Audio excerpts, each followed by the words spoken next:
मैं इस किताब नूं जो मैं किताब बारे गल कहाँ तो जो मैं पढ़िया इस किताब नूं सारी रात मैं सौ नहीं सकिया। यानी इस किस्म का असर किताब का मेरे ते सी और मैं काफ़ी देर सोची गया तो मैनू नहीं सी पता कि चाना जी कहणगे कि मैं ये बारे कुछ लिखा भी। तो इन्हें दो तीन मसीहे भेजे कि मैं ये बारे कुछ लिखा। तो उस मैनू सगों कहा कि मैं एक लोड़ च सी तो उस लोड़ च ही फिर मैं कुछ लिखण की गल की। यानी इस तरह भावनावां दे नाल और इस तरह विचारां दे नाल जिहड़ी सी किताब मेरे नाल जुड़ी। मैं बहुत सारिया गल्लां क्योंकि तकरीबन सारे सज्जनां ने गल कहीआं ने वो मैं उन्होंने रिपीट करा तो शायद कोई बहुता नहीं अच्छा होएगा, पर दो तीन गल्लां मैं तुहाडे नाल साझीआं करांगा। एक ये कि जिहड़े हाकम जमातां ने जां साडे सामराज है जां देसी हाकम जमातां ने वो साडे साधनां ते जां साडी धन दौलत ते ही कब्जा नहीं करदियां। तो जरूरी हैगा कि वो अपने गलबे नूं बनाई रखण लई साडी भाषा साडे सभ्याचार और साडे नायकां ते भी कब्जा करदियां ने। और एक क्योंकि उस तो बिना वो गलबा रखिया नहीं जा सकदा। ये गल दुरुस्त है कि बहुत लंबा समा तो शायद हुण तक भी साड़ियाँ हाकम जमातां ने साडे नायक साथों खोहण की कोशिश की और काफ़ी हद तक वो सफल भी होए, जिस तरह दविंदर हुणी गल करते सीगे। और बड़ी खुशी की गल है, पर चंगी भी गल है इस करके जो भगत सिंह दे हुंदे होए जां उन्हां दे बाद जो साडे कोल आया वो इक्को ही इमेज आया जिहड़ा साडे कोल गया कि भगत सिंह ने एक अंग्रेज़ अफसर नूं मारिया ते बदला लिया। इस किस्म का इमेज लुकोया भी नहीं सी जा सकदा। पर भगत सिंह जिन्नी देर वो कैद च रहे उन्होंने जिस तरह मैं जिक्र किया सी कि उन्होंने सैकड़े किताबां पढ़ियाँ, बहुत कुछ लिखिया, बहुत कुछ चिट्ठियाँ लिखियाँ, उन्होंने दबी रखने की पूरी कोशिश हुई है और कोशिश यही हुई है कि ये गल ना बाहर जाए। और ये बड़ी खुशी की गल है कि 70वें तो बाद भगत सिंह बारे कोई नवीं खोज शुरू हुई है। कुछ ना कुछ चीज़ां बाहर आईयां, खास करके जदों भगत सिंह की माँ नूं पंजाब दे विच पंजाब माता का दर्जा दिता, ज्ञानी जैल सिंह की सरकार सी शायद। और उस तो बाद शायद पंजाब च भगत सिंह बारे ज़्यादा थोड़ी बहुती खोज हुई है। और सानूं बड़ी खुशी है इस गल की कि हुण शायद जो हाई कोर्ट की डिसीजन सी जां हाई कोर्ट की कार्रवाई सी वो भी पिछले समय च पंजाब च आई है, जिहड़ी कि साडे कोल उपलब्ध है, सानूं अवेलेबल होनी चाहिए है, सानूं उसनूं वेखनी चाहिए है। और मैं ये भी तुहाडे गल जी मैं गल तुहाडे नाल साझी करना चाहां, जिस तरह दविंदर गल करदा सी तो सानूं सगों इस वेले देखना ये चाहिए कि इस वेले साडे लई भगत सिंह का की प्रसंग है तो असीं किस तरह भगत सिंह के दिखाए रस्ते से इस वेले चल सकते हैं। मैं किताब दीयां गल्लां बार बार कहाँ वो शायद जरूरी नहीं होएगा। तो तीन चार गल्लां साडे लई भी बहुत मैनूं ये ठीक लगियां ने और साडे ध्यान च आउण दी लोड़ है। एक ये है कि जिन्ना असीं जदों सांझियां लहरां च चलदे हां, सांझे असीं अंदोलनां चलदे हां, तां जिन्हां नाल साडे मतभेद ने वो मतभेद हुंदे होए असीं इकट्ठे किवें रहना ते इकट्ठे किवें चलना गा। जी गल दविंदर ने शायद एक खास तजर्बे जो गल कहण दी कोशिश की है। तो शायद अंग्रेज़ नूं भी ये गल सूट करती सी और हाकमां नूं भी ये गल सूट करती सी। उन्हां दे बारे एक नैरेटिव ये पेश किया गया कि आज़ादी की लहर जिहड़ी मुख लहर सी आज़ादी की महात्मा गांधी की अगवाई चलती और जिहड़ी कि ब्रॉडली जिन्होंने कहते सी आपां कि पीसफुल सी, जिन्हां दा सिद्धांत सी कि शायद वायलेंस नहीं होनी चाहिए, उहदे नाल शायद ये लहर टकराव च सी। उहदे नाल शायद एक किस्म का हॉस्टाइल सी एक दूजे प्रति, बड़ी दुश्मनाना रवैया सी एक प्रति। तो चाना जी की किताब राही भी और जो होर खोज राही देखिए तो मैनूं शायद ये गल ठीक नहीं लगती, क्योंकि अंग्रेज़ ने गल प्रचारी है। अंग्रेज़ ये चाहुंदा सी कि जिहड़ी लहर लोकां दी महात्मा गांधी दे पिछे है उहदे नाल भगत सिंह टकराव च रहे, वो उसनूं बगाना करी रखण, उहदे नाल उहदे च ना उहदे नाल जुड़े, ना उहदे नाल जुड़े ते ना उहदे नाल जुड़े। एक तो मैनूं ये गल लगदी है कि सानूं ये गल दुरुस्त अपनी करनी चाहिए है। जो बाद दीयां किताबां मैं वेखियां भी है, इस किताब विच भी ये लहर च मतभेद सी पर दुश्मनी नहीं सी, टकराव नहीं सी, मतभेद होना होर गल है।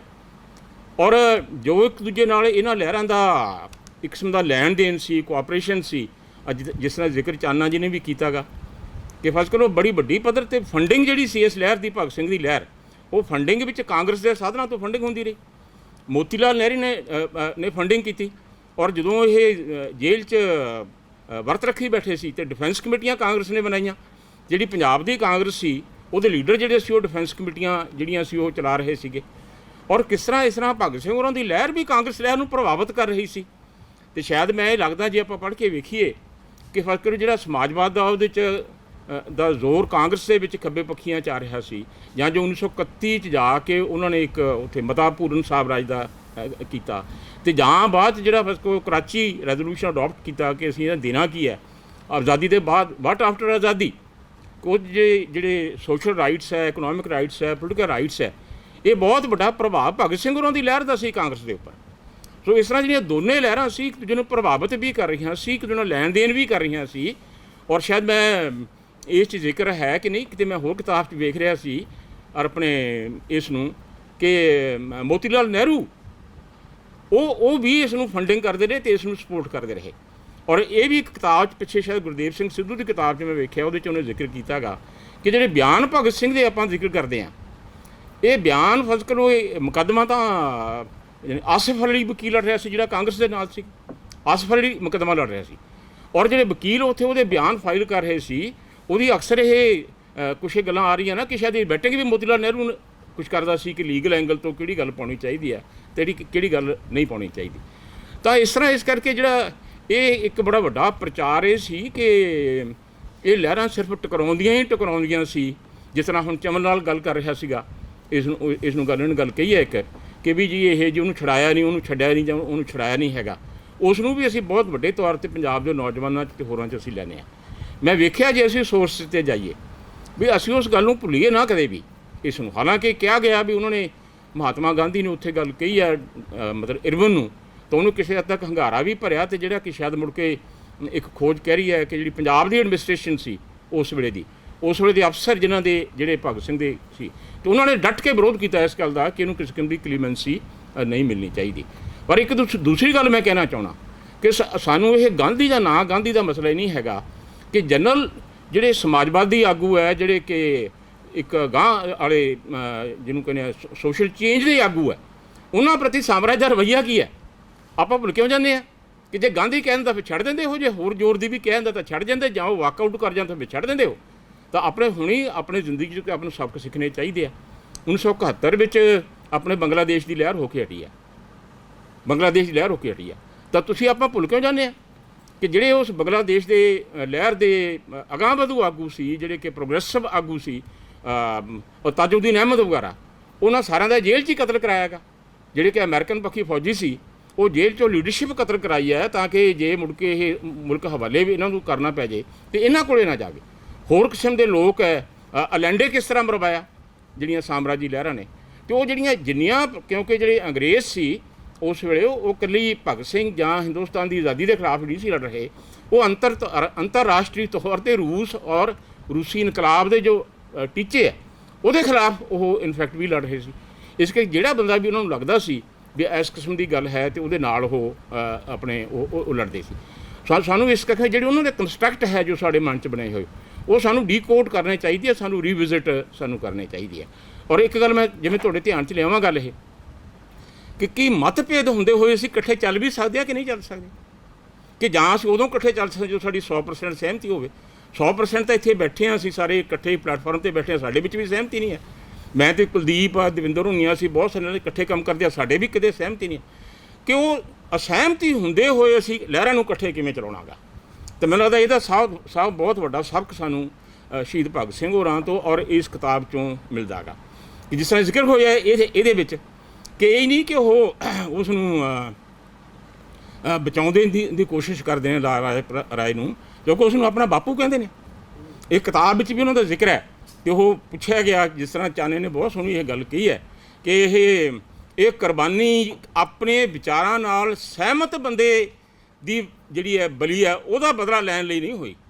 ਇਹ ਵਿਰੋਧੀ ਵਿਚਾਰਾਂ ਵਾਲੇ ਬੰਦੇ ਦਾ ਜਿਹੜਾ ਹੈਗਾ ਸੀ ਜਿਹੜਾ ਮਾਰਿਆ ਗਿਆ, ਜਿਹਦੇ ਨਾਲ ਮਤਭੇਦ ਹੈ, ਜਿਹੜਾ ਉਹਨੂੰ ਰੂਸੀ ਏਜੰਟ ਵੀ ਕਹਿ ਚੁੱਕਿਆ ਅਤੇ ਜਿਹੜਾ ਇਹ ਵੀ ਕਹਿ ਚੁੱਕਿਆ ਵੀ ਮੈਨੂੰ ਇਹ ਲੈਂਡ ਬਣਾਉਣਾ ਚਾਹੁੰਦੇ ਨੇ, ਅਤੇ ਜਿਹੜਾ ਇਹ ਵੀ ਉਹਦੇ ਲਈ ਆਪਣਾ ਦਰਵਾਜ਼ਾ ਵੀ ਬੰਦ ਰੱਖ ਰਿਹਾ, ਉਸ ਨੂੰ ਬਚਾਉਣ ਲਈ ਜਾਂ ਉਸ ਦਾ ਬਦਲਾ ਲੈਣ ਲਈ ਇਹ ਸਮਝ ਕੇ ਕਿ ਇਹ ਸਾਡਾ ਇੱਕ ਨੈਸ਼ਨਲ ਲੀਡਰ ਹੈ, ਭਾਵੇਂ ਸਾਡੇ ਨਾਲ ਮਤਭੇਦ ਹੈ ਪਰ ਸਾਡਾ ਬਾਪੂ ਵੀ ਤਾਂ ਹੈ।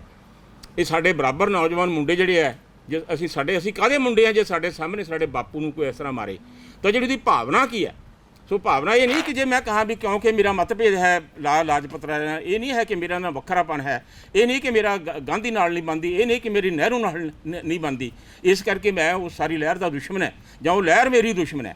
ਇਹ ਇਸ ਕਿਸਮ ਦਾ ਸਬਕ ਹੈ ਜਿਹੜਾ ਆਪਾਂ ਨੂੰ ਇਸ ਤੋਂ। ਅਤੇ ਅੱਜ ਮੈਂ ਇਸ ਕਰਕੇ ਵੀ ਗੱਲ ਕਹਿਣਾ ਚਾਹੁੰਦਾ ਕਿ ਸਾਡੀ ਕੋਈ ਯਾਰ ਇੱਕ ਦੂਜੇ ਨਾਲ ਕੰਮ ਕਰਨ ਪ੍ਰਤੀ ਸਾਡੀ ਕੋਈ ਸਹਿਣਸ਼ੀਲਤਾ ਜਾਂ ਅਕਾਮੋਡੇਸ਼ਨ ਹੈ। ਅਸੀਂ ਹੁਣੇ ਜਿਸ ਤਰ੍ਹਾਂ ਦਵਿੰਦਰ ਕਹਿ ਚੁੱਕੇ, ਅਸੀਂ ਬਖਸ਼ਦੇ ਹਾਂ ਕਿਸੇ ਨੂੰ, ਅਸੀਂ ਸਾਂਝੇ ਫਰੰਟ ਬਣਾਉਂਦੇ ਹਾਂ, ਅਸੀਂ ਇਕੱਠੇ ਹੁੰਦੇ ਹਾਂ, ਅਸੀਂ ਮਾੜਾ ਮੋਟਾ ਅਸੀਂ ਲੈਣ ਦੇਣ ਕਰਦੇ ਹਾਂ, ਪਰ ਉਹ ਲਹਿਰਾਂ ਨੂੰ ਅਸੀਂ ਆਪ ਹੀ ਤੋੜ ਦਿੰਦੇ ਹਾਂ। ਫਿਰ ਅਸੀਂ ਆਪਣੇ ਵਿਰੋਧੀ ਲੀਡਰਾਂ ਨੂੰ ਬੇਕ ਹੋ ਕੇ ਉਹਨਾਂ ਦੀ ਅਸੀਂ ਨਿੰਦਿਆ ਕਰਦੇ ਹਾਂ, ਉਹਨਾਂ ਦੀ ਪੱਗ ਵੀ ਲਾਉਣ ਤੱਕ ਅਸੀਂ ਮਤਲਬ ਜਾਂਦੇ ਹਾਂ, ਅਤੇ ਉਹ ਲਹਿਰਾਂ ਨੂੰ ਅਸੀਂ ਆਪ ਤੋੜਦੇ ਹਾਂ ਕਿ ਜਿਹੜੀਆਂ ਇੱਕ ਸਾਂਝੀਆਂ ਲਹਿਰਾਂ ਸਾਨੂੰ ਚਲਾਉਣ ਦੀ ਲੋੜ ਹੁੰਦੀ ਆ। ਤਾਂ ਮੈਨੂੰ ਤਾਂ ਇੱਕ ਬਹੁਤ ਵੱਡਾ ਸਬਕ ਸਗੋਂ ਇਹਦੇ ਵਿੱਚੋਂ ਇੱਕ ਇਹ ਗੱਲ ਜਿਹਨੂੰ ਕਹਿੰਦੇ ਆ ਉਹ ਮਿਲਿਆ। ਔਰ ਇਹ ਵੀ ਇੱਕ ਗੱਲ ਹੋਰ ਮੈਂ ਤੁਹਾਡੇ ਸਗੋਂ ਧਿਆਨ 'ਚ ਲਿਆਵਾਂ ਕਿ ਬਈ ਇਹ ਅਸੀਂ ਜਿਹੜੇ ਆਪਣਾ ਮਤਭੇਦ ਹੈ ਅਤੇ ਉਸ ਨੂੰ ਅਸੀਂ ਕੰਡਕਟ ਕਿਵੇਂ ਕਰਨਾ ਗਾ, ਉਹਨੂੰ ਰਿਜ਼ੋਲਵ ਕਿਵੇਂ ਕਰਨਾ ਗਾ ਇਸ ਨੂੰ। ਤਾਂ ਜਿਸ ਤਰ੍ਹਾਂ ਹੁਣ ਜ਼ਿਕਰ ਕਰਦੇ ਸੀ ਉਹਦਾ ਵੀ ਇੱਕ ਗੁਰੂ ਨਾਨਕ ਸਾਹਿਬ ਨੇ ਵੀ ਸਾਨੂੰ ਦਿੱਤਾ ਸੀ, ਕੁਛ ਸੁਣੀਏ ਕੁਛ ਕਹੀਏ, ਕੁਛ ਸੁਣੀਏ ਕੁਛ ਕਹੀਏ ਹੈ। ਤਾਂ ਇਹ ਉਹ ਤਰੀਕਾ ਹੈ ਸਾਡੀਆਂ ਲਹਿਰਾਂ ਨੂੰ ਕੰਡਕਟ ਕਰਨ ਦਾ ਅਤੇ ਸਾਡੇ ਮਤਭੇਦਾਂ ਨੂੰ ਰਿਜ਼ੋਲਵ ਕਰਨ ਦਾ। ਜਾਂ ਦੂਸਰਾ ਹੈ ਜਿਹੜਾ ਕਿ ਅਸੀਂ ਇਸ ਵੇਲੇ ਮੈਨੂੰ ਬੜੀ ਕਈ ਵਾਰੀ ਸੰਗ ਵੀ ਆਉਂਦੀ ਹੈ ਕਿ ਨਾਅਰਾ ਤਾਂ ਅਗਾਂਹ-ਵਧੂ ਲਹਿਰਾਂ ਦਿੰਦੀਆਂ ਨੇ ਕਿ ਦੁਨੀਆ ਭਰ ਦੇ ਮਿਹਨਤ ਕਸ਼ੋ ਇੱਕ ਹੋ ਜਾਓ, ਨਾਅਰਾ ਤਾਂ ਇਹ ਦਿੰਦੀਆਂ ਨੇ। ਅਤੇ ਇਹ ਚਾਹੇ ਅਕਾਲੀ ਦਲ ਵੀ, ਅਸੀਂ ਤਾਂ ਅਕਾਲੀ ਹਾਂ, ਅਤੇ ਮੇਰੇ ਖਿਆਲ ਜੇ ਏ ਤੋਂ ਚੱਲ ਪਈਏ ਜ਼ੈਡ ਤੱਕ ਅਕਾਲੀ ਦਲ ਬਣੇ ਹੋਏ ਨੇ ਇੱਕੋ ਟੀਚੇ ਨੂੰ ਅਪਣਾਏ ਹੋਏ, ਅਤੇ ਇਹੀ ਲਹਿਰ ਇਹ ਖੱਬੇ ਪੱਖੀ ਲਹਿਰਾਂ ਦਾ ਵੀ ਇਹ ਮਤਲਬ ਹੈ। ਮੇਰੇ ਖਿਆਲ 'ਚ ਜਿੰਨੀਆਂ ਕਿ ਖੱਬੇ ਪੱਖੀ ਲਹਿਰਾਂ ਦੀਆਂ ਪਾਰਟੀਆਂ ਨੇ, ਜਿੰਨੀਆਂ ਕਿ ਜਥੇਬੰਦੀਆਂ ਦੀਆਂ ਪਾਰਟੀਆਂ ਨੇ, ਉਹ ਬੜੀ ਪਰੇਸ਼ਾਨੀ ਵਾਲੀ ਗੱਲ ਹੈ। ਔਰ ਇਹਦੇ 'ਚੋਂ ਨਿਕਲਦਾ ਕਿ ਸ਼ਾਇਦ ਸਾਨੂੰ ਅਜੇ ਤੱਕ ਇੱਕ ਦੂਸਰੇ ਨਾਲ ਆਪਣੇ ਰਿਲੇਸ਼ਨ ਕੰਡਕਟ ਨਹੀਂ ਕਰਨੇ ਆਏ, ਜਿਹਦਾ ਕਿ ਇੱਕ ਬਹੁਤ ਵੱਡਾ ਸਬਕ ਸਾਨੂੰ ਸ਼ਹੀਦ ਭਗਤ ਸਿੰਘ ਹੋਰਾਂ 'ਚੋਂ ਨਿਕਲਦਾ। ਔਰ ਇਹ ਵੀ ਕਿ ਕਿਸ ਤਰ੍ਹਾਂ ਉਹ ਨਖੇੜਾ ਪਾ ਕੇ ਚੱਲ ਰਹੇ ਨੇ, ਕਿਸ ਤਰ੍ਹਾਂ ਉਹ ਵੇਖ ਰਹੇ ਨੇ ਉਸ ਵੇਲੇ। ਤੁਹਾਨੂੰ ਯਾਦ ਹੋਏਗਾ ਇਸ ਗੱਲ ਨੂੰ। ਪਰ ਉਹ ਬਸ ਕਰੋ ਜਦੋਂ ਸੁਭਾਸ਼ ਅਤੇ ਨਹਿਰੂ ਤਾਂ ਨੌਜਵਾਨ ਸਭਾ ਦੀਆਂ ਕਾਨਫਰੰਸਾਂ ਨੂੰ ਪ੍ਰਜ਼ਾਈਡ ਵੀ ਕਰਦੇ ਰਹੇ ਅਤੇ ਆਉਂਦੇ ਜਾਂਦੇ ਰਹੇ, ਪਰ ਫਿਰ ਵੀ ਉਹਨਾਂ ਨੂੰ ਕਿਸੇ ਸਟੇਜ 'ਤੇ ਲੱਗਿਆ ਕਿ ਦੁਨੀਆ ਦੇ ਪ੍ਰਸੰਗ 'ਚ ਨਹਿਰੂ ਬੈਟਰ ਹੈਗਾ ਸੁਭਾਸ਼ ਨਾਲੋਂ। ਅਤੇ ਉਹ ਕਹਿੰਦੇ ਨੇ ਉਹ ਕਹਿੰਦੇ ਨੇ ਕਿ ਵੀ ਦੋਨੇ ਚੰਗੇ ਨੇ, ਬਹੁਤ ਵਧੀਆ ਨੇ, ਪਰ ਫਿਰ ਵੀ ਜਿਹੜਾ ਉਹ ਬੰਗਾਲੀ ਸੱਜਣਾ ਉਹ ਥੋੜ੍ਹਾ ਜਿਹਾ ਭਾਵੁਕ ਹੈ, ਅਤੇ ਜੇ ਨੌਜਵਾਨਾਂ ਨੂੰ ਲੱਗਣਾ ਪਵੇ ਤਾਂ ਨਹਿਰੂ ਦੀ ਸਪੋਰਟ ਕਰਨੀ ਚਾਹੀਦੀ ਹੈ ਉਸ ਦੀ। ਸ਼ਾਇਦ ਇਸ ਇੱਥੇ ਇੱਕ ਦਿਨ ਉਹਦਾ ਜ਼ਿਕਰ ਚਾਨਾ ਜੀ ਨੇ ਕੀਤਾ ਨਹੀਂ ਹੈਗਾ ਇਸ ਦਾ, ਉਹਨਾਂ ਦਾ ਹੈਗਾ ਕਿ ਕਿਸ ਤਰ੍ਹਾਂ ਉਹਨਾਂ ਦੀ ਬਰੀਕੀ ਵੀ ਸਾਹਮਣੇ ਪਈ ਹੈ ਕਿ ਉਸ ਵੇਲੇ ਮੇਨ ਟਾਸਕ ਕੀ ਹੈ, ਮੇਨ ਮੁੱਦਾ ਕੀ ਹੈ, ਮੇਨ ਦੁਸ਼ਮਣ ਕੌਣ ਹੈ, ਉਹਦੇ 'ਤੇ ਕਿਵੇਂ ਉਹਨਾਂ ਨੂੰ ਸਾਰੇ ਲੋਕਾਂ ਨੂੰ ਇਕੱਠਾ ਕਰਨ ਦੀ ਜਿਹੜੀ ਕੋਸ਼ਿਸ਼ ਹੈ ਉਹ ਕਰਨੀ ਹੈ, ਉਹਨਾਂ ਦੀ ਕੋਸ਼ਿਸ਼ ਉਸਨੇ ਕੀਤੀ ਹੈ।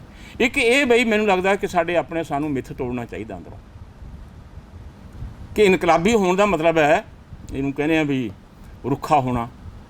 ਇਨਕਲਾਬੀ ਹੋਣ ਦਾ ਪਰਬ ਹੈ ਕਿ ਸੁਹੱਪਣ ਨੂੰ ਉਹਦੀ ਪਛਾਣ ਨਾ ਕਰ ਸਕਣਾ, ਪ੍ਰਸ਼ੰਸਾ ਨਾ ਕਰਨਾ। ਇਨਕਲਾਬੀ ਹੋਣ ਦਾ ਅਰਥ ਹੈ ਕਿ ਗਾਲ ਕਿੰਨੀ ਵੱਡੀ ਵੱਢਣੀ ਹੈ। ਇਨਕਲਾਬੀ ਹੋਣ ਦਾ ਅਰਥ ਹੈ ਕਿ ਨਾਅਰਾ ਕਿੱਡਾ ਉੱਚਾ ਲਾਉਣਾ। ਕਿ ਇਨਕਲਾਬੀ ਹੋਣ ਦਾ ਅਰਥ ਇਹ ਵੀ ਹੈ ਕਿ ਲਾਈਫ ਨੂੰ ਪਿਆਰ ਕਿੰਨਾ ਕਰਨਾ ਹੈਗਾ, ਕਿ ਲਾਈਫ ਨੂੰ ਮੁਹੱਬਤ ਕਿੰਨਾ ਕਰਨਾ ਹੈਗਾ। ਔਰ ਮੈਂ ਸਮਝਦਾ ਕਿ ਇਹਦੇ ਭਗਤ ਸਿੰਘ ਨੇ ਗੱਲ ਕਿਤੇ ਕਹੀ ਹੈ, ਸ਼ਾਇਦ ਚਾਨਾ ਜੀ ਨੂੰ ਉਹਦਾ ਜ਼ਿਕਰ ਕੀਤਾ।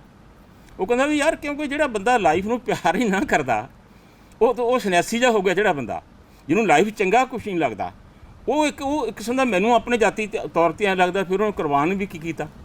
ਜੇ ਉਹਨੂੰ ਲਾਈਫ ਨੂੰ ਮੋਹ ਹੀ ਨਹੀਂ ਸੀ, ਉਹ ਤਾਂ ਸੁਸਾਈਡ ਵਰਗਾ ਉਹਦੀ ਕੁਰਬਾਨੀ ਹੋ ਜਾਂਦੀ ਹੈ। ਅਤੇ ਭਗਤ ਸਿੰਘ ਕਹਿੰਦਾ ਗਾ ਇਹ ਸੁਖਦੇਵ ਨੂੰ, ਕਹਿੰਦਾ ਨਹੀਂ ਮੇਰੇ 'ਚ ਵੀ ਮੈਨੂੰ ਜ਼ਿੰਦਗੀ ਦਾ ਬਹੁਤ ਪਿਆਰ ਹੈ ਅਤੇ ਮੈਂ ਜਿਉਣਾ ਵੀ ਚਾਹੁੰਦਾ, ਮੈਨੂੰ ਬੜੀ ਮੁਹੱਬਤ ਹੈ ਜ਼ਿੰਦਗੀ ਦੇ ਨਾਲ, ਪਰ ਮੈਨੂੰ ਇਹ ਲੱਗਦਾ ਕਿ ਮੈਨੂੰ ਜਿਹੜਾ ਮੇਰਾ ਮਰਨਾ ਦੇਸ਼ ਲਈ ਜ਼ਰੂਰੀ ਹੈ। ਇਹ ਨਹੀਂ ਕਿ ਮੈਨੂੰ ਜ਼ਿੰਦਗੀ ਪਿਆਰੀ ਨਹੀਂ ਹੈ ਜਾਂ ਮੈਂ ਜਿਉਣਾ ਨਹੀਂ ਚਾਹੁੰਦਾ। ਸੋ ਇਸ ਕਿਸਮ ਦੀਆਂ ਜਿਹੜੀਆਂ ਫੀਲਿੰਗਸ ਨੇ ਕਿ ਕੁਰਬਾਨੀ ਇਹ ਨਹੀਂ ਹੈ ਕਿ ਤੁਸੀਂ ਲਾਈਫ ਤੋਂ ਬੇਮੁਖ ਕਿੰਨੇ ਹੋ ਗਏ, ਜਿਵੇਂ ਕੋਈ ਉਦਾਸੀ ਲੋਕ ਹੁੰਦੇ ਸੀ ਜਾਂ ਕੋਈ ਸੰਨਿਆਸੀ ਲੋਕ ਹੁੰਦੇ ਸੀ ਜਾਂ ਕੋਈ ਪਹਾੜਾਂ 'ਚ ਚਲਿਆ ਗਿਆ, ਜੰਗਲਾਂ 'ਚ ਚਲਿਆ ਗਿਆ, ਉਸ ਕਿਸਮ ਦਾ ਨਹੀਂ ਹੈ ਇਨਕਲਾਬੀ। ਇਨਕਲਾਬੀ ਉਹ ਹੈ ਜਿਹੜੇ ਆਪਣੀਆਂ ਲੋਕਾਂ 'ਚ ਇਹਨਾਂ ਲੋਕਾਂ ਨੂੰ ਪਿਆਰ ਕਰਦਾ ਹੋਇਆ, ਲੋਕਾਂ ਨਾਲ ਰਹਿੰਦਾ ਹੋਇਆ। ਜਿਸ ਤਰ੍ਹਾਂ ਗੁਰੂ ਨਾਨਕ ਸਾਹਿਬ ਦੀ ਵੀ ਆਪਾਂ ਆਪਣੇ ਕੋਲ ਐਗਜ਼ੈਂਪਲ ਦਿੰਦੀ ਹੈ। ਉਹ ਵੀ ਜ਼ਿੰਦਗੀ ਨੂੰ ਕੋਈ ਉਸ ਤਰ੍ਹਾਂ ਦੀ ਜ਼ਿੰਦਗੀ ਨਹੀਂ ਚਾਹੁੰਦੇ ਕਿ ਜਿਸ ਤਰ੍ਹਾਂ ਉਹ ਵੀ ਜਿਹੜੀ ਗ੍ਰਸਤੀ ਜੀਵਨ ਮਾੜਾ ਹੈ, ਗ੍ਰਸਤੀ ਹੋਣਾ ਮਾੜਾ ਹੈ। ਉਹ ਕਹਿੰਦੇ ਆਪਣੇ ਇਹ ਨਹੀਂ ਕਹਿੰਦੇ ਹਸੰਦਿਆਂ ਖਲੰਦਿਆਂ ਵਿੱਚ ਹੋਵੇ ਮੁਕਤ ਦੀ ਗੱਲ ਗੁਰੂ ਸਾਹਿਬ ਕਰਦੇ ਨੇ। ਸੋ ਕਿਸ ਤਰ੍ਹਾਂ ਜ਼ਿੰਦਗੀ ਨੂੰ ਉਹ ਮੁਹੱਬਤ ਕਰਦੇ ਸੀ। ਔਰ ਮੈਂ ਪੜ੍ਹ ਰਿਹਾ ਸ਼ਾਇਦ ਇਸ ਕਿਤਾਬ 'ਚ ਵੀ ਕਈ ਥਾਵਾਂ 'ਤੇ ਕਿਸੇ ਢੰਗ ਨਾਲ ਜ਼ਿਕਰ ਹੈਗਾ ਵੀ ਭਗਤ ਸਿੰਘ ਇੰਨਾ ਕੋਮਲ ਸੀ ਯਾਰ। ਉਹ ਕਹਿੰਦੇ ਵੀ ਨਾਵਲ ਦੇ ਪਾਤਰਾਂ ਨਾਲ ਰੋਂਦਾ ਸੀ, ਨਾਵਲਾਂ ਦੇ ਨਾਲ, ਅਤੇ ਨਾਵਲ ਦੇ ਪਾਤਰਾਂ ਨਾਲ ਹੱਸਦਾ ਸੀ। ਯਾਨੀ ਜਦੋਂ ਆਪਾਂ ਨਾਵਲ ਪੜ੍ਹ ਰਹੇ ਹਾਂ, ਉਸ ਪਾਤਰ ਦੇ ਨਾਲ ਇੱਕਮਿਕ ਹੋ ਜਾਣਾ, ਉਸ ਪਾਤਰ ਦੇ ਨਾਲ ਹੱਸ ਸਕਣਾ, ਉਸ ਪਾਤਰ ਦੇ ਨਾਲ ਰੋ ਸਕਣਾ, ਯਾਨੀ ਇੱਕ ਬਹੁਤ ਹੀ ਉੱਚੀ ਜਿਹੜੀ ਹੈ ਉਹ ਹਿਊਮਨ ਇੱਕ ਜਿਹਨੂੰ ਕਹਿੰਦੇ ਆ ਉਹਦੀ ਸੂਖਮਤਾ, ਉਹਦੀ ਉਹ ਚੋਟੀ 'ਤੇ ਪਹੁੰਚੀ ਹੋਈ ਹੈ। ਸੋ ਜਿਹੜਾ ਇਸ ਕਿਸਮ ਦਾ ਸ਼ਹੀਦ ਭਗਤ ਸਿੰਘ ਹੈ, ਜਿਹੜਾ ਇਸ ਕਿਸਮ ਦੇ ਸ਼ਹੀਦ ਭਗਤ ਸਿੰਘ ਹੈ, ਉਹ ਕੁਦਰਤੀ ਤੌਰ 'ਤੇ ਇੱਕ ਸਾਨੂੰ ਇਹ ਵੀ ਸਾਡੇ ਮਨ ਸਾਨੂੰ ਧਿਆਨ ਰੱਖਣਾ ਚਾਹੀਦਾ ਕਿ ਅਸੀਂ ਇਹ ਅਕਸਰ ਕਹਿ ਦਿੰਦੇ ਹਾਂ ਜਿਹੜੀਆਂ ਕਿ ਸਾਡੀਆਂ ਲਹਿਰਾਂ ਲਈ ਔਰ ਉਹਨਾਂ ਦੇ ਵਿਚਾਰਾਂ ਲਈ ਬੜਾ ਨੁਕਸਾਨ ਦੇ ਮਤਲਬ ਸਿੱਧ ਹੋਇਆ ਗਾ। ਉਹ ਇਹ ਕਿ ਵੀ ਇੱਕ ਗੱਲ ਮੇਰੇ ਹੋਰ ਮਨ 'ਚ ਗੱਲ ਆ ਗਈ, ਮੈਂ ਜਾਂਦੀ ਗੱਲ ਕਹਿ ਰਿਹਾ, ਉਹ ਇੱਕ ਇਹ ਹੈ ਕਿ ਸਾਨੂੰ ਹਮੇਸ਼ਾ ਧਿਆਨ 'ਚ ਰੱਖਣਾ ਚਾਹੀਦਾ ਕਿ ਮਾਸ ਅਵਾਮੀ ਲਹਿਰਾਂ ਇੰਪੋਰਟੈਂਟ ਆ ਕਿ ਜਾਤੀ ਕੁਰਬਾਨੀ ਇੰਪੋਰਟੈਂਟ ਹੈ। ਭਗਤ ਸਿੰਘ ਹੋਰਾਂ ਨੇ ਕੁਰਬਾਨੀ ਕੀਤੀ ਆ, ਸੁਪਰੀਮ ਸੈਕਰੀਫਾਈਸ ਕੀਤੀ ਆ, ਪਰ ਇਸ ਸਿੱਟੇ ਤੋਂ ਉਹ ਪਹੁੰਚ ਗਏ ਸੀਗੇ, ਉਹ ਪਹੁੰਚ ਗਏ ਸੀ। ਔਰ ਇਸ ਕਰਕੇ ਜਦੋਂ ਉਹ ਜਿੱਦਾਂ ਚਮਲਾਲ ਜੀ ਗੱਲ ਕਰਦੇ ਸੀ, ਸ਼ਾਇਦ ਇਹਨਾਂ ਨੇ ਜ਼ਿਕਰ ਕੀਤਾ ਗਾ ਚਾਨਾ ਜੀ ਨੇ, ਅਤੇ ਉਹ ਸ਼ਾਇਦ ਉਹਨਾਂ ਨੂੰ ਲੱਗਦਾ ਵੀ ਨਹੀਂ ਕੀਤਾ, ਮੇਰੇ ਖਿਆਲ 'ਚ ਕਿਤਾਬ ਜ਼ਿਕਰ ਕੀਤਾ ਹੋਇਆ ਕਿ ਉਹ ਆਪਣੀ ਫਾਂਸੀ ਤੋਂ ਕੁਛ ਦਿਨ ਪਹਿਲਾਂ ਜਿਹੜੀ ਲਾਹੌਰ ਵਿਦਿਆਰਥੀਆਂ ਦੀ ਕਾਨਫਰੰਸ ਹੋਈ ਆ, ਉਹਦੇ ਜਿਹੜੀ ਚਿੱਠੀ ਲਿਖਦੇ ਆ, ਉਹ 'ਚ ਕਹਿੰਦੇ ਨੇ ਉਹ ਕਿ ਅਸੀਂ ਵਿਦਿਆਰਥੀਆਂ ਨੂੰ ਪਿਸਤੌਲ ਚੱਕਣ ਲਈ ਜਾਂ ਬੰਬ ਲਈ ਨਹੀਂ ਕਹਿ ਸਕਦੇ, ਕਿਉਂਕਿ ਤੁਹਾਡੇ ਲਈ ਕਰਨੀ ਵੱਡੇ ਕੰਮ ਹੈ, ਤੁਸੀਂ ਵੱਡੇ ਕੰਮ ਹੈ, ਤੁਸੀਂ ਖੇਤਾਂ 'ਚ ਜਾਣਾ, ਤੁਸੀਂ ਮਜ਼ਦੂਰਾਂ ਕੋਲ ਜਾਣਾ, ਤੁਸੀਂ ਵਿਦਿਆਰਥੀਆਂ ਜਾਣਾ, ਉਹਨਾਂ ਨੂੰ ਤੁਸੀਂ ਜਿਹੜਾ ਹੈਗਾ ਉਹ ਜਥੇਬੰਦ ਕਰਨਾ ਗਾ। ਸੋ ਅਵਾਮੀ ਲਹਿਰਾਂ ਉਸਾਰਨਾ ਉਹ ਇੰਪੋਰਟੈਂਟ ਹੈ ਕਿ ਕਿਸੇ ਇਕੱਲੇ ਬੰਦੇ ਦੀ, ਜਾਤੀ ਬੰਦੇ ਦੀ ਕੁਰਬਾਨੀ ਇੰਪੋਰਟੈਂਟ ਹੈ। ਹਾਲਾਂਕਿ ਭਾਵੇਂ ਉਹ ਕਹਿੰਦੇ ਆ ਉਹ ਕਿਉਂ ਜਦੋਂ ਉਹਨਾਂ ਨੇ ਕੁਰਬਾਨੀ ਵੀ ਕੀਤੀ ਹੈ, ਮੈਂ ਵੇਖਿਆ ਕਿਤੇ ਉਹ ਕਿਸੇ ਹੋਰ ਕਿਤਾਬ 'ਚ ਮੈਂ ਜ਼ਿਕਰ ਉਹ ਪੜ੍ਹ ਰਿਹਾ ਸੀ, ਸ਼ਾਇਦ ਇੱਥੇ ਹੀ ਉਹਨਾਂ ਦਾ ਉਸ ਵੇਲੇ ਸ਼ੁਰੂ 'ਚ ਜਿਹੜਾ ਸੀਗਾ ਉਹਨਾਂ ਦੀ ਰਾਏ ਇਹ ਸੀਗੀ, ਜਦੋਂ ਸੋਹਣ ਸਿੰਘ ਹੋਰਾਂ ਨੇ ਜੋਸ਼ ਹੋਰਾਂ ਨਾਲ ਉਹਨਾਂ ਦਾ ਹੁੰਦਾ ਗਾ ਕਿ ਜੋਸ਼ ਹੋਣੀ ਕਿਤੇ ਉਹਨਾਂ ਨੂੰ ਕਹਿੰਦੇ ਨੇ, ਉਹ ਕਿਰਤੀ 'ਚ ਇਕੱਠੇ ਕੰਮ ਕਰਦੇ ਆ ਕਿ ਵੀ ਆਪਾਂ ਨੂੰ ਇਸ ਤਰ੍ਹਾਂ ਨੌਜਵਾਨ, ਵਿਦਿਆਰਥੀ, ਕਿਸਾਨ, ਮਜ਼ਦੂਰ ਉਹ ਔਰਗਨਾਈਜ਼ ਕਰਨੇ ਚਾਹੀਦੇ ਆ, ਪ੍ਰਚਾਰ ਰਾਹੀਂ ਔਰਗਨਾਈਜ਼ ਕਰਨੇ ਚਾਹੀਦੇ ਆ। ਅਤੇ ਭਗਤ ਸਿੰਘ ਦਾ ਗਰੁੱਪ ਇਹ ਕਹਿੰਦਾ ਸੀ ਵੀ ਇਕੱਲੇ ਪ੍ਰਚਾਰ ਰਾਹੀਂ ਨਹੀਂ, ਸਗੋਂ ਐਕਸ਼ਨ ਰਾਹੀਂ ਕਰਨੇ ਚਾਹੀਦੇ ਆ, ਐਕਸ਼ਨ ਰਾਹੀਂ ਕਰਨੇ ਚਾਹੀਦੇ ਆ। ਉਹਨਾਂ ਨੂੰ ਇਹ ਲੱਗਦਾ ਸੀਗਾ ਕਿ ਜੇ ਅਸੀਂ ਇਸ ਤਰ੍ਹਾਂ ਦੀ ਕਾਰਵਾਈ ਕਰਦੇ ਹਾਂ, ਜਿਵੇਂ ਸਾਂਡਰਸ ਮਾਰਨ ਵਾਲੀ ਕਾਰਵਾਈ ਹੈ ਜਾਂ ਬੰਬ ਸਿੱਟਣ ਵਾਲੀ ਕਾਰਵਾਈ ਹੈ, ਇਹਦੇ ਨਾਲ ਲੋਕ ਜਲਦੀ ਜਾਗ ਪੈਣਗੇ ਅਤੇ ਜਲਦੀ ਸ਼ਾਇਦ ਉਹ ਔਰਗਨਾਈਜ਼ ਹੋ ਜਾਣਗੇ। ਪਰ ਟੀਚਾ ਲੋਕਾਂ ਨੂੰ ਔਰਗਨਾਈਜ਼ ਕਰਨ ਦਾ ਹੀ ਹੈ, ਟੀਚਾ ਲੋਕਾਂ ਨੂੰ ਔਰਗਨਾਈਜ਼ ਕਰਨ ਦਾ ਹੈ। ਲੱਗਦਾ ਉਹਨਾਂ ਨੂੰ ਇਹ ਹੈ ਕਿ ਜਿਹੜਾ ਪ੍ਰਚਾਰ ਵਾਲਾ ਕੰਮ ਹੈ ਉਹ ਲੰਬਾ ਕੰਮ ਹੈ, ਉਹ ਦੇਰ ਵਾਲਾ ਕੰਮ ਹੈ, ਅਤੇ ਸ਼ਾਇਦ ਇਸ ਕਿਸਮ ਦੀਆਂ ਜਿਹੜੀਆਂ ਕਾਰਵਾਈਆਂ ਨੇ ਉਹਨਾਂ ਲੋਕੀ ਜਿਹੜੀਆਂ ਉਹ ਜਲਦੀ ਔਰਗਨਾਈਜ਼ ਹੋ ਜਾਣਗੇ। ਇਸੇ ਕਰਕੇ ਕਿਸੇ ਨੇ ਪੁੱਛਿਆ ਸੀ ਸੋਹਣ ਸਿੰਘ ਜੋਸ਼ ਨੂੰ ਵੀ ਤੁਹਾਡਾ ਕੀ ਫਰਕ ਸੀ, ਉਹ ਕਹਿੰਦਾ ਮੈਨੂੰ ਐਂ ਲੱਗਦਾ ਸੀ ਸ਼ਹੀਦ ਭਗਤ ਸਿੰਘ ਉਹਦੇ ਜ਼ਿਆਦਾ ਕਾਹਲੇ ਸੀ, ਜ਼ਿਆਦਾ ਜਲਦੀ ਕੁਛ ਚਾਹੁੰਦੇ ਸੀ, ਜਿਹੜਾ ਕਿ ਇਹਨਾਂ ਨੂੰ ਇਹ ਲੱਗਦਾ ਸੀ ਵੀ ਨਹੀਂ ਲੰਬੇ ਦੌਰ ਦਾ ਕੰਮ ਹੈ ਅਤੇ ਲੰਬਾ ਸਮਾਂ ਜਿਹੜਾ ਹੈਗਾ ਲੱਗੇਗਾ ਅਤੇ ਸਾਨੂੰ ਤਿਆਰੀ ਜਿਹੜੀ ਕਰਨੀ ਚਾਹੀਦੀ ਹੈ। ਸੋ ਇਸ ਤਰ੍ਹਾਂ ਮੈਂ ਅਖੀਰ 'ਚ ਤੁਹਾਡਾ ਸਾਰੇ ਸੁਣਨ ਵਾਲਿਆਂ ਦਾ ਇਹ ਗੱਲ ਧਿਆਨ ਲਿਆਉਣਾ ਚਾਹੁੰਦਾ ਕਿ ਅੱਜ ਦੇ ਪ੍ਰਸੰਗ 'ਚ ਸ਼ਹੀਦ ਭਗਤ ਸਿੰਘ ਸਾਡਾ ਨਾਇਕ ਹੀ ਨਹੀਂ, ਸਾਡਾ ਕੇਵਲ ਹੀਰੋ ਹੀ ਨਹੀਂ, ਸਾਡਾ ਟੀਚਰ ਹੈ, ਸਾਡਾ ਗਾਈਡ ਹੈ। ਤਾਂ ਉਹ ਤੋਂ ਅਸੀਂ ਸਿੱਖਣਾ ਹੈ, ਉਹ ਅੱਜ ਦੇ ਪ੍ਰਸੰਗ ਵਿੱਚ ਵੀ ਸਿੱਖਣਾ ਗਾ। ਜਿਵੇਂ ਅੱਜ ਤੁਹਾਡੇ ਮਾਹੌਲ 'ਚ ਦੇਸ਼ ਵਿੱਚ ਬਈ ਲੜਾਈ ਝਗੜਾ ਦੰਗਾ ਉਹ ਹੈ, ਅਤੇ ਇਹ ਸ਼ਹੀਦ ਭਗਤ ਸਿੰਘ ਦੇ ਬਾਰੇ ਬਸ ਕੀ ਕਹਿੰਦੇ ਸੀ, ਉਹ ਕਹਿੰਦੇ ਸੀ ਵੀ ਯਾਰ ਦੰਗੇ ਹੁੰਦੇ ਨਹੀਂ, ਦੰਗੇ ਕਰਾਏ ਜਾਂਦੇ ਆ। ਕਿਰਤੀ ਵਿੱਚ 1928 ਦਾ ਸ਼ਾਇਦ ਲੇਖ ਹੈ ਉਹਨਾਂ ਦਾ, ਜਿਹਦੇ ਬਾਰੇ ਉਹ ਕਹਿੰਦੇ ਆ ਵੀ ਨਹੀਂ ਦੰਗੇ ਆਮ ਲੋਕ ਨਹੀਂ ਕਰਦੇ ਜਾਂ ਲੜਦੇ ਹੁੰਦੇ, ਦੰਗੇ ਜਾਂ ਤਾਂ ਲੀਡਰ ਕਰਾਉਂਦੇ ਆ ਅਤੇ ਜਾਂ ਜਿਹੜੀ ਤੁਹਾਡੀ ਪ੍ਰੈਸ ਹੈ, ਤੁਹਾਡਾ ਮੀਡੀਆ ਹੈ ਉਹ ਕਰਾਉਂਦੇ। ਅੱਜ ਦੋਨੇ ਗੱਲਾਂ ਹੀ ਠੀਕ ਹੈ। ਅੱਜ ਵੀ ਜੋ ਆਪਣੇ ਮੀਡੀਆ ਦਾ ਰੋਲ ਹੈ, ਜੋ ਆਪਣੇ ਨੇਤਾਵਾਂ ਦਾ ਰੋਲ ਹੈ, ਜੋ ਕਿਸ ਤਰ੍ਹਾਂ ਲੋਕਾਂ ਨੂੰ ਚੱਕਦੇ ਨੇ, ਮਰਵਾਉਂਦੇ ਨੇ, ਉਹ ਅੱਜ ਵੀ ਸਾਡੇ 'ਤੇ ਸਾਨੂੰ ਸਪਸ਼ਟ ਹੈਗਾ ਕਿ ਕੀ ਕਰਨਾ ਚਾਹੀਦਾ। ਅੰਤ ਵਿੱਚ ਇੱਕ ਗੱਲ ਮੈਂ ਹੋਰ ਤੁਹਾਡੇ ਧਿਆਨ 'ਚ ਲਿਆਵਾਂ, ਉਹ ਸ਼ਾਇਦ ਕਿਸੇ ਉਹ ਚਰਚਾ 'ਚ ਰਹਿ ਗਈ, ਉਹ ਇਹ ਹੈ ਕਿ ਸਾਡੇ ਮੁਲਕ ਵਿੱਚ ਜਿਹੜਾ ਦਲਿਤ ਔਰ ਗਰੀਬ ਦਾ ਇਸ਼ੂ ਬੜਾ ਵੱਡਾ ਇਸ਼ੂ ਹੈ। ਉਹਦੇ ਵਿੱਚ ਆਪਣੇ 25-30% ਆਬਾਦੀ ਉਹ ਗਰੀਬ ਆਬਾਦੀ ਹੈ, ਪੰਜਾਬ ਵਿੱਚ ਤਾਂ ਉਹ 35% ਆਬਾਦੀ ਹੈ, ਜਿਹੜੀ ਸਭ ਤੋਂ ਵੱਧ ਐਕਸਪਲੈਟਡ, ਸਭ ਤੋਂ ਵੱਧ ਯਾਨੀ ਸ਼ੋਸ਼ਿਤ, ਸਭ ਤੋਂ ਪਰੇਸ਼ਾਨੀ ਵਾਲੀ ਜਿਹੜੀ ਆਬਾਦੀ ਹੈ ਉਹ ਆਬਾਦੀ ਹੈ। ਔਰ ਉਹਨਾਂ ਦਾ ਮਸਲਾ ਇਕੱਲਾ ਇਕਨੋਮਿਕ ਨਹੀਂ ਹੈ, ਉਹਨਾਂ ਦਾ ਮਸਲਾ ਸੋਸ਼ਲ ਵੀ ਹੈ, ਡਿਸਕ੍ਰਿਮੀਨੇਸ਼ਨ ਦਾ ਵੀ ਹੈ। ਬਹੁਤ ਸਾਰੇ ਸੂਬਿਆਂ 'ਚ ਆਪਾਂ ਵੇਖਿਆ ਕਿ ਦਲਿਤ ਨੂੰ ਇਸ ਕਰਕੇ ਮਾਰਿਆ ਜਾ ਰਿਹਾ। ਮੈਂ ਪਿੱਛੇ ਖਬਰ ਪੜ੍ਹੀ ਇੱਕ ਕਿ ਤੂੰ ਮੇਰੇ ਮੋਟਰਸਾਈਕਲ ਨੂੰ ਹੱਥ ਲਾਤਾ, ਪਿੱਛੇ ਕਰਨਾਟਕਾ ਦੀ ਖਬਰ ਆਈ, ਪਿੱਛੇ ਇੱਕ ਖਬਰ ਯੂਪੀ ਦੀ ਪੜ੍ਹ ਰਹੇ ਹਾਂ, ਉਹ ਕਿ ਬੰਦੇ ਨੂੰ ਇਸ ਕਰਕੇ ਕਿ ਉਹਨੂੰ ਕੁੱਟਿਆ ਜਾ ਰਿਹਾ ਕਿ ਵੀ ਤੂੰ ਵਿਆਹ ਜਾ ਰਿਹਾ ਤਾਂ ਤੂੰ ਘੋੜੀ 'ਤੇ ਕਿਵੇਂ ਬੈਠਾ, ਸਾਡੇ ਮੁਹੱਲੇ 'ਚ ਕੋਈ ਲੰਘ ਰਿਹਾ, ਉਤਰ ਕੇ ਲੰਘ, ਘੋੜੀ ਤੋਂ ਨਹੀਂ ਬੈਠ ਕੇ ਜਾ ਸਕਦਾ। ਯਾਨੀ ਅੱਜ 70 ਸਾਲਾਂ ਬਾਅਦ ਵੀ ਇਹ ਮਸਲਾ ਹੈਗਾ। ਅਤੇ ਉਸ ਜਮਾਤ ਨੂੰ ਨਾਲ ਲਏ ਬਿਨਾਂ, ਉਸ ਜਮਾਤ ਬਾਰੇ ਸੋਚੇ ਬਿਨਾਂ ਕਿਸੇ ਇਨਕਲਾਬ ਦੀ ਕਲਪਨਾ ਨਹੀਂ ਹੋ ਸਕਦੀ, ਇੱਥੇ ਨਾ ਕੀਤੀ ਜਾ ਸਕਦੀ ਹੈ। ਅਤੇ ਸ਼ਹੀਦ ਭਗਤ ਸਿੰਘ ਨੂੰ ਇਸ ਗੱਲ ਦਾ ਖਿਆਲ ਸੀ ਬਈ, ਉਹ ਆਪਣਾ ਧਿਆਨ ਦਿਵਾਉਂਦੇ ਆ ਇਸ ਗੱਲ ਨੂੰ। ਔਰ ਅੱਜ ਦਾ ਅਖੀਰਲੀ ਚਾਨਾ जी ने ਜ਼ਿਕਰ ਕੀਤਾ ਕਿਤਾਬ ਦੇ ਵਿੱਚ ਕਿ ਉਹਨਾਂ ਨੇ ਕਿਹਾ ਕਿ ਵੀ ਮੈਂ ਜਿਹੜੀ ਅਖੀਰਲੀ ਰੋਟੀ ਖਾਣੀ ਆ ਨਾ ਤੇ ਮੈਂ ਬੇਬੇ ਦੇ ਹੱਥੋਂ ਖਾਣੀ ਆ, ਮੈਂ ਬੇਬੇ ਦੇ ਹੱਥੋਂ ਰੋਟੀ ਖਾਣੀ ਆ। ਜਿਹੜਾ ਕਿ ਉਹਨਾਂ ਦਾ ਇੱਕ ਸਫਾਈ ਕਰਮਚਾਰੀ ਹੈ ਜੋ ਜੇਲ੍ਹ ਦੀ ਕੋਹੜੀ 'ਚ ਰੋਟੀ ਮਤਲਬ ਆਉਂਦਾ ਗਾ, ਔਰ ਉਹਦੇ ਦੋਨੇ ਕਿਸਮ ਦੇ ਮਤਭੇਦ ਪਏ ਨੇ। ਇੱਕ ਮੈਂ ਕਿਤੇ ਪੜ੍ਹਿਆ ਸ਼ਾਇਦ ਕਿ ਬੇਬੇ ਰੋਟੀ ਲਿਆ ਸਕਿਆ, ਨਹੀਂ ਲਿਆ ਸਕਿਆ, ਬਾਹਰ ਗਿਆ ਸੀ, ਅੰਦਰ ਨਹੀਂ ਆਉਣ ਦਿੱਤਾ, ਕਿਉਂਕਿ ਸ਼ਾਮ ਨੂੰ ਜਿਹੜਾ ਅਸੀਂ ਜਿੰਨੇ ਵਜੇ ਰੋਟੀ ਖਾਣੀ ਸੀ ਉਦੋਂ ਪਹਿਲਾਂ ਹੀ ਉਹਦੀ ਤਿਆਰੀ ਹੋ ਗਈ ਉੱਥੋਂ ਉੱਥੇ ਲੈ ਕੇ ਜਾਣ ਦੀ। ਅਤੇ ਇੱਕ ਇਹ ਆ ਜਿਸ ਤਰ੍ਹਾਂ ਚਾਨਾ ਦੀ ਕਿਤਾਬ ਲਿਖਦੇ ਨੇ ਵੀ ਉਹਨਾਂ ਰੋਟੀ ਬਣਾ ਕੇ ਖਾਧੀ। ਚੱਲ ਗੱਲ ਕੁਛ ਵੀ ਹੋਵੇ, ਸਵਾਲ ਰੋਟੀ ਦਾ ਨਹੀਂ ਹੈ, ਖਾਧੀ ਜਾਂ ਨਾ ਖਾਧੀ ਦਾ ਨਹੀਂ ਹੈ, ਸਵਾਲ ਉਹਨਾਂ ਦੇ ਭਾਵਨਾ ਦਾ ਹੈ ਅਤੇ ਉਹਨਾਂ ਦੀ ਸੋਚ ਦਾ ਹੈ ਕਿ ਉਹ ਕੀ ਮਹਿਸੂਸ ਕਰ ਰਹੇ ਹੈ ਕਿ ਜਿਹੜੇ ਇਹ ਗਰੀਬ ਤਬਕਾ ਹੈ ਸਾਡਾ, ਉਸ ਨੂੰ ਅਸੀਂ ਕਿਵੇਂ ਲੈਣਾ। ਅਤੇ ਅੱਜ ਵੀ ਸਾਡੇ ਸਾਹਮਣੇ ਇੱਕ ਟਾਸਕ ਪਿਆ ਗਾ ਹੈ ਇਹਦੀਆਂ ਕਿ ਜਿਹੜਾ ਸਾਡਾ ਇੱਕ ਐਡਾ ਵੱਡਾ ਗਰੀਬ ਤਬਕਾ ਹੈ, ਪਿੰਡਾਂ 'ਚ ਬੈਠਾ, ਸ਼ਹਿਰ 'ਚ ਬੈਠਾ, ਜਿਨ੍ਹਾਂ ਦੀ ਇੱਕ ਜਿਹੜੀ ਹਸਤੀ ਹੈ ਉਹ ਇੱਕ ਜਾਣੀ ਜਾਨਵਰਾਂ ਨਾਲੋਂ ਵੀ, ਪਸ਼ੂਆਂ ਨਾਲੋਂ ਵੀ ਮਤਲਬ ਘੱਟ ਹੈ। ਸਾਡੇ ਮੰਦਰ 'ਚ ਕੁੱਤਾ ਆ ਸਕਦਾ ਗਾ, ਉਹ ਕੁੱਤੇ ਨਾਲ ਨਹੀਂ ਮੰਦਰ ਪਿੱਟਿਆ ਜਾਂਦਾ, ਪਰ ਜੇ ਕੋਈ ਸ਼ੂਦਰ ਆ ਜਾਂਦਾ ਤਾਂ ਉਹਦੇ ਨਾਲ ਉਹ ਪਿੱਟਿਆ ਜਾਂਦਾ ਮੰਦਰ ਹੈ। ਅੱਜ ਵੀ ਜਦੋਂ ਉਸ ਕਿਸਮ ਦੀ ਸਾਡੇ ਸਾਹਮਣੇ ਸਿਚੁਏਸ਼ਨ ਪਈ ਹੈ ਤਾਂ ਸ਼ਹੀਦ ਭਗਤ ਸਿੰਘ ਦਾ ਜਿਹੜੀ ਇਹ ਬੇਬੇ ਦੇ ਰਾਹੀਂ ਜੋ ਸਾਨੂੰ ਉਹ ਸੰਦੇਸ਼ ਦੇ ਰਿਹਾ, ਜੋ ਸਾਨੂੰ ਸਲੋਗਨ ਦੇ ਰਿਹਾ ਹੈਗਾ, ਉਹ ਸਾਨੂੰ ਸਾਡੇ ਮਨ 'ਚ ਆਉਣਾ ਚਾਹੀਦਾ। ਸੋ ਇਹਨਾਂ ਸ਼ਬਦਾਂ ਦੇ ਨਾਲ ਮੈਂ ਵਧਾਈ ਦਿੰਦਾ ਚਾਨਾ ਜੀ ਨੂੰ, ਬਾਕੀ ਸਾਰੇ ਜੋ ਇੱਥੇ ਇਕੱਠੇ ਹੋਏ ਆ, ਕਿ ਉਹਨਾਂ ਨੇ ਇਹ ਜਿਹੜੀ ਕਿਤਾਬ ਹੈ, ਇਹ ਜਿਹੜੀ ਕੋਮਲ ਸੂਖਮ ਪੱਖਾਂ ਵਾਲੀ ਕਿਤਾਬ, ਜਿਹਨੇ ਕਿ ਕੋਸ਼ਿਸ਼ ਕੀਤੀ ਹੈ ਕਿ ਜਿਹੜੇ ਜਿਵੇਂ ਮੈਂ ਜ਼ਿਕਰ ਕਰ ਰਿਹਾ ਸੀ ਕਿ ਜਿਹੜਾ ਸਾਡਾ ਵਿਰੋਧੀ ਹੈ, ਸਾਥੋਂ ਸਾਡਾ ਨਾਇਕ ਖੋਹਦਾ ਕਿਵੇਂ ਹੈ, ਉਹਨੂੰ ਕਤਲ ਕਰਕੇ ਨਹੀਂ ਖੋਹਦਾ ਇਕੱਲਾ, ਉਹਨੂੰ ਇਕੱਲਾ ਕਤਲ ਕਰਕੇ ਨਹੀਂ ਖੋਹਦਾ, ਉਹਦੇ ਵਿਚਾਰਾਂ ਨੂੰ ਦਬਾ ਕੇ ਹੀ ਨਹੀਂ ਇਕੱਲਾ ਖੋਹਦਾ, ਅਤੇ ਇਹ ਵੀ ਕਰਦਾ ਕਿ ਉਹਨੂੰ ਇਹੋ ਜਿਹਾ ਕੁਛ ਬਣਾ ਦਿਓ ਜਿਹੋ ਜਿਹਾ ਹੈ ਨਹੀਂ, ਉਸ ਕਰਕੇ ਵੀ ਉਹ ਖੋਹਦਾ ਗਾ। ਜਿਵੇਂ ਆਪਾਂ ਕੋਈ ਜਿਉਂਦਾ ਸ਼ੇਰ ਨੂੰ ਸ਼ੇਰ ਬਣਾ ਕੇ ਪੇਸ਼ ਕਰਦੇ ਹਾਂ, ਵਿੱਚ ਚਾਹੇ ਤੂੜੀ ਪਾਈ ਹੋਵੇ ਉਸ ਦੀ, ਚਾਹੇ ਉਹਦੇ ਪਿੱਛੇ ਤੂੜੀ ਪਾਈ ਹੋਵੇ, ਤਾਂ ਉਸ ਤਰ੍ਹਾਂ ਵੀ ਉਹਨੂੰ ਕਰਨ ਦੀ ਕੋਸ਼ਿਸ਼ ਕਰਦਾ। ਸੋ ਜੋ ਸਾਥੋਂ ਉਸਨੇ ਇੱਕ ਭਗਤ ਸਿੰਘ ਦੀ ਸੂਖਮਤਾ, ਭਗਤ ਸਿੰਘ ਦੀ ਜਿਹੜੀ ਸੀ ਕੋਮਲਤਾ, ਭਗਤ ਸਿੰਘ ਦਾ ਇੱਕ ਇਨਸਾਨੀਅਤ, ਭਗਤ ਸਿੰਘ ਦੀ ਇੱਕ ਭਰਾਵਾਂ ਵਰਗਾ ਇਮੇਜ, ਭਗਤ ਸਿੰਘ ਦਾ ਮੋਹ ਮੁਹੱਬਤ ਦਾ ਇਮੇਜ, ਉਹ ਵੀ ਸਾਥੋਂ ਖੋਇਆ ਇਸ ਦੌਰ 'ਚ। ਔਰ ਸ਼ਾਇਦ ਉਹਦੇ 'ਚ ਆਪ ਵੀ ਬਹੁਤੇ ਆਪਾਂ ਚਿੱਤਨ ਨਹੀਂ ਸੀਗੇ, ਕਿਉਂਕਿ ਬੜਾ ਹੀ ਸੌਖਾ ਕੰਮ ਹੈ ਯਾਰ ਕਿਸੇ ਨੂੰ ਹਾਰ ਪਾਉਣਾ, ਬੜਾ ਹੀ ਸੌਖਾ ਕੰਮ ਹੈ ਕਿਸੇ ਨੂੰ ਹਾਰ ਪਾਉਣਾ, ਬੜਾ ਹੀ ਸੌਖਾ ਕੰਮ ਹੈ ਕਿਸੇ ਨੂੰ ਮੱਥਾ ਟੇਕਣਾ, ਚਾਹੇ ਉਹ ਲੰਬਾ ਪੈ ਕੇ ਵੀ ਕਿਉਂ ਨਾ ਟੇਕਣਾ ਪੈ ਜਾਏ, ਜਿਵੇਂ ਅੱਜ ਕੱਲ੍ਹ ਪਿੱਛੇ ਟੈਲੀਵਿਜ਼ਨ 'ਤੇ ਚੈਨਲ ਮਤਲਬ ਆ ਰਹੇ ਨੇ। ਪਰ ਬਹੁਤ ਔਖਾ ਕੰਮ ਹੈ ਕਿਸੇ ਦੇ ਨਾਲ ਚੱਲਣਾ, ਬਹੁਤ ਮੁਸ਼ਕਿਲ ਕੰਮ ਹੈ ਕਿਸੇ ਦੇ ਵਿਚਾਰ ਨੂੰ ਅਪਣਾਉਣਾ, ਬਹੁਤ ਮੁਸ਼ਕਿਲ ਕੰਮ ਹੈ ਉਸ ਦੇ ਰਾਹ 'ਤੇ ਚੱਲਣਾ। ਸੋ ਇਹ ਕਿਤਾਬ ਨੇ ਬਹੁਤ ਸਾਰੀਆਂ ਗੱਲਾਂ ਨੂੰ ਸਾਡੇ ਸਾਹਮਣੇ ਲਿਆਂਦਾ ਗਾ, ਔਰ ਉਹਦੀਆਂ ਨਵੀਆਂ ਪਰਤਾਂ, ਨਵੀਆਂ ਜਿਹੜੀਆਂ ਸ਼ਖਸੀਅਤਾਂ ਸਾਡੇ ਸਾਹਮਣੇ ਆਈਆਂ ਨੇ। ਤਾਂ ਇਸ ਦਾ ਮੈਂ ਚਾਨਾ ਜੀ ਨੂੰ ਮੁਬਾਰਕਬਾਦ ਦਿੰਦਾ। ਪਾਸਲਾ ਜੀ ਨੇ ਬੜੀ ਚਾਨਾ ਜੀ ਨੂੰ ਅਸ਼ੀਰਵਾਦ ਦਿੱਤੀ ਹੈ ਆਪਣੇ ਵਿਚਾਰਾਂ ਰਾਹੀਂ, ਅਤੇ ਹੋਰ ਉਹਨਾਂ ਨੂੰ ਵੀ ਧੰਨਵਾਦ ਕਰਦਾ, ਕੁਲਦੀਪ ਹੋਰਾਂ ਨੂੰ, ਸੁਰਜੀਤ ਹੋਰਾਂ ਨੂੰ, ਤੁਹਾਨੂੰ ਸਾਰਿਆਂ ਨੂੰ ਜਿਹੜੇ ਤੁਸੀਂ ਸਾਡੇ ਨਾਲ ਜੁੜੇ ਹੋ ਇਸ ਮਸਲੇ 'ਤੇ, ਤੁਹਾਡਾ ਸਭ ਦਾ ਧੰਨਵਾਦ ਵੀ ਕਰਦਾ ਕਿ ਸ਼ੁਕਰੀਆ ਵੀ ਕਰਦਾ।